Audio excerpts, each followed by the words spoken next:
Gbagbo Laurent a été enlevé, vu qu'il a été investi par le Conseil constitutionnel, il demeure toujours le président de la Côte d'Ivoire. Alors ils ont intérêt à le sortir de là et trouver un consensus avec M. Alassane Ouattara. Parce que le peuple ne bougera pas.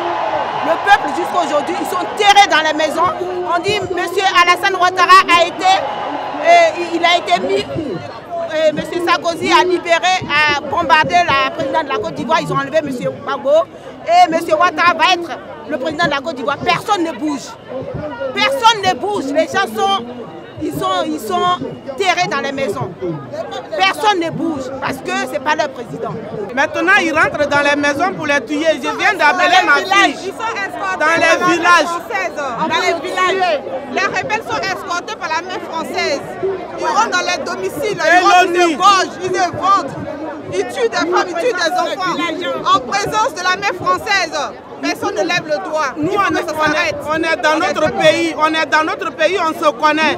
Les jeunes musulmans, les jeunes Gula rentrent dans les maisons, ils demandent Aya Mogolowa, si toi tu ne parles pas Gula, on te tue. On te tue. Et puis ils s'en vont. Je pose une question. Sarkozy dit qu'il allait au secours du peuple ivoirien. Donc, il fallait détruire les armes lourdes de Gbagbo. En détruisant les armements lourds de Gbagbo, on tue la population. Mais est-ce qu'il a oublié qu'il a mis le peuple sous embargo de médicaments? C'est du jamais vu. La population ivoirienne qui meurt comme des mouches. On ne peut pas trouver des médicaments pour guérir ceux qui sont malades. Les gens meurent. Mais est-ce que Sarkozy se met en tête qu'il a perdu la raison? Parce que la France est un pays de droit. La France est un pays noble. La France est un pays humanitaire. Il a sali la réputation de la France. Aujourd'hui, la France n'est plus réputée en Afrique. Aujourd'hui, la France a perdu sa place même dans le monde. On ne sait pas d'où vient ce bout d'homme qui a foutu la France dans la merde. Parce que M. Gbagbo a été kidnappé. Normalement, quand on a... Non, vous savez, à notre âge, on ne va pas nous faire croire à l'existence du Père Noël. Déjà, nos enfants n'y croient plus. C'est un kidnapping parce que du moment que le président a été arrêté, selon la loi, la résolution de l'ONU, il est considéré, tous ceux qui sont avec lui sont considérés comme des prisonniers de guerre. On ne peut pas prendre ces prisonniers de guerre et les donner à leurs ennemis. Donc déjà ça, on portera plainte contre M. Sarkozy, qui se le disent bien. On connaît nos droits, nous ne sommes pas des incultes qui ne nous racontent pas ces histoires-là. C'est lui qui les a livrés et ces personnes aujourd'hui ont été assassinées. Donc c'est un complot. Et quand il dit que la France n'a pas intervenu, entre le palais présidentiel et l'ambassade de France, il y avait un mur que M. Gbagbo avait mis. Ce mur a été cassé, le mur en béton. C'est peut-être ma mère qui l'a cassé, ce mur, mais j'aimerais savoir qui est-ce qui l'a fait. Donc il y a plusieurs faits. Il faut qu'ils se disent que nous sommes en train de nous préparer pour porter plainte contre les institutions, l'ONU et la licorne. Parce que c'est un kidnapping. Et il y a eu des assassinats qui ont suivi. La situation, elle va devenir quoi? Parce que si le pire devait arriver, qu'est-ce qui va se passer pour la Côte d'Ivoire? Laurent Gbagbo, c'est un homme qui connaît cette situation. Il a déjà été humilié de la sorte à l'époque. Il nous a dit, si je tombe, enjambez mon corps et poursuivez la lutte. Quel que soit ce qui arrivera, s'il touche à un cheveu de Laurent Gbagbo, nous, la jeunesse, on est là et on poursuivra le combat. On poursuivra la lutte de l'indépendance de la Côte d'Ivoire et de l'Afrique. Parce qu'il faut savoir que là, nous sommes au 21e siècle. Nous sommes en 2011, nous sommes prêts à libérer la Côte d'Ivoire du néocolonialisme. Donc, quel que soit ce qui arrivera, la Côte d'Ivoire sera libérée, l'Afrique sera libérée. On a confiance. Nous avons vu aux États-Unis, entre Bush et Al Gore, il y a eu un recomptage de voix qui s'est fait et le Conseil constitutionnel, la Cour suprême américaine, a décidé que M. Bush était élu président de la République des États-Unis. Nous sommes en Côte d'Ivoire. On a élu notre président. Constitutionnellement, il a été déclaré vainqueur. Mais il y a la France, il y a les États-Unis, il y a l'ONU qui nous impose un président que nous n'avons pas voulu. Et nous, ce que nous dénonçons, c'est que la communauté internationale se mêle des histoires de la Côte d'Ivoire. Nous avons vu les élections au Burkina. Blaise Compaoré a gagné avec 81% des voix.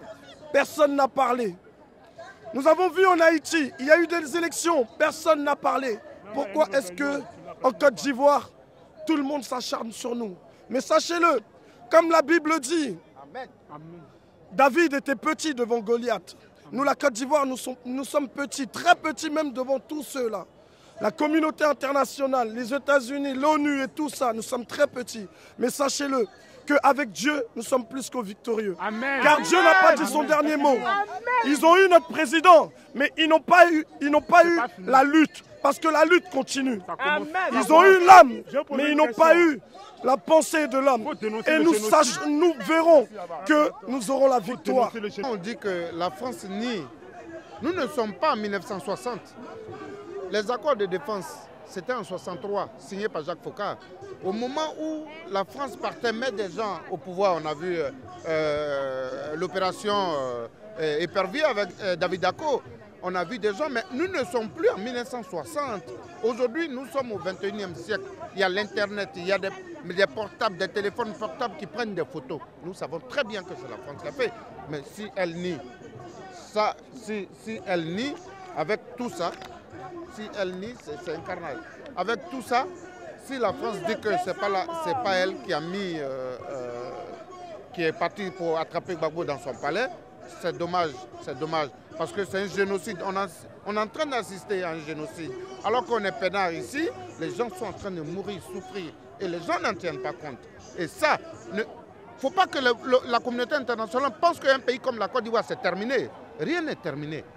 Le combat ne fait que commencer. Rien n'est terminé. C'est-à-dire, il faut qu'ils enlèvent ça dans leur tête pour dire qu'on a fini, Ouattara au pouvoir. C'est pas fini. C'est pas fini. C'est parti pour longtemps. C'est ce que j'avais à dire. Et pourquoi en Côte d'Ivoire, on ne veut pas recompter les voix? Pourquoi le secrétaire général de l'ONU dit recompter les voix sera une injustice à un candidat? Injustice, c'est-à-dire, qu'est-ce qu'on appelle injustice? Lorsqu'on veut chercher la vérité, on appelle ça injustice. Alors, sachez que là déjà, les dés étaient pipés. On savait qui devait être président, on avait déjà choisi nos présidents, et puis voilà, les autres, ils ferment les bouches et on avance. C'est tout. C'est le vrai problème de la Côte d'Ivoire, c'est ça. Ce n'est pas autre chose. Donc, il y a eu des fraudes en Côte d'Ivoire. Il y a eu des bulletins de vote où les électeurs étaient, c'est-à-dire les électeurs étaient plus que les inscrits. Où le président avait eu des 0 voix pendant qu'il avait des représentants qui étaient censés voter pour lui. Donc, il y a eu des fraudes qui sont palpables, qui sont visibles. Mais on a renié ça parce qu'on avait voulu que Alassane soit président de la Côte d'Ivoire, coûte que coûte. Mais sachez que nous sommes au moins 20 millions. Il ne peut pas gouverner avec une minorité de 1 million. Donc, le combat, il continue. Nous n'allons pas prendre les armes pour faire la guerre. Nous allons aller sur le plan juridique pour coordonner nos actions, aller sur le plan juridique pour nous défendre. On va marcher, on va prendre les voies légales pour pouvoir aller plus loin, c'est tout. Sarkozy se sert de nos cotisations, de nos contributions pour payer des armes et pour tuer des êtres humains, des Ivoiriens qui sont aussi mes parents. Vous, Français, nous sommes parents parce que nous avons la même identité, nous avons la même nationalité. J'ai le même droit qu'un citoyen français. L'Ivoirien aussi a le même droit que vous. Parce que la France dit quoi? Pays de liberté. La France dit quoi? Pays d'hospitalité. Que nous sommes dans un pays libre. Mais à la tête de ce pays, nous avons un dictateur qui s'appelle Sarkozy. Tout ce que vous payez comme contribution, cet argent, Sarkozy prend cet argent est servi pour payer des armes. Cet argent est servi pour tuer des Ivoiriens, des Africains. Réveillez-vous, Français, réveillez-vous. Le pro-Gbagbo français qui a fait l'émission j'ai oublié le nom de l'émission, mais qui a fait une émission à la RTI, Raison d'État. Ayam Sokro, il a été égorgé par les pro-Ouattara. C'est aussi un Français. Un Français comme dit Hélène, tout ce monde-là. C'est un Français, il s'appelle Philippe Raymond. Il a été égorgé par les pro-Ouattara. Parce qu'il est pro-Gbagbo. Non, c'est vous qui dites, c'est vous les chaînes françaises, vous dites que Blé Gouda a été arrêté, donc on vous suit. C'est vous qui l'avez arrêté, vous savez où il est. Blé Gouda a été arrêté, un point, un trait. Et Alassane Ouattara, il dit qu'il veut gouverner. Moi, j'ai mes deux frères parce qu'ils ont le nom Yapi. Ils sont allés devant la porte de mon père depuis le mardi. Ils ont été enlevés. On les cherche, on ne les voit pas parce qu'ils s'appellent Yapi. Ils sont de l'ethnie Adie. Ils habitent dans le quartier de Philippe Mangou. Ils ont été enlevés parce qu'ils sont Yapi. Est-ce que c'est normal? Il veut gouverner. Il n'a pas affaire des tribalistes. Il n'a pas enlevé les ethnies comme Yapi et comme les BT. Moi, mon frère, il a été enlevé. Mes deux frères ont été enlevés. Alassane Ouattara veut gouverner comment? En enlevant les Atiers, en enlevant les gens. Moi, mon frère, on ne le voit pas depuis mardi. Pourquoi ça? Pourquoi ça? Il va gouverner qui? Les cadavres? Il va gouverner les cadavres? Moi, mon frère, je le cherche. Depuis mardi, je cherche mon frère. Il faut que je retrouve mon frère avant qu'Alassane Ouattara gouverne la Côte d'Ivoire. Si je ne retrouve pas mon frère, Alassane Ouattara, il ne va jamais gouverner la Côte d'Ivoire.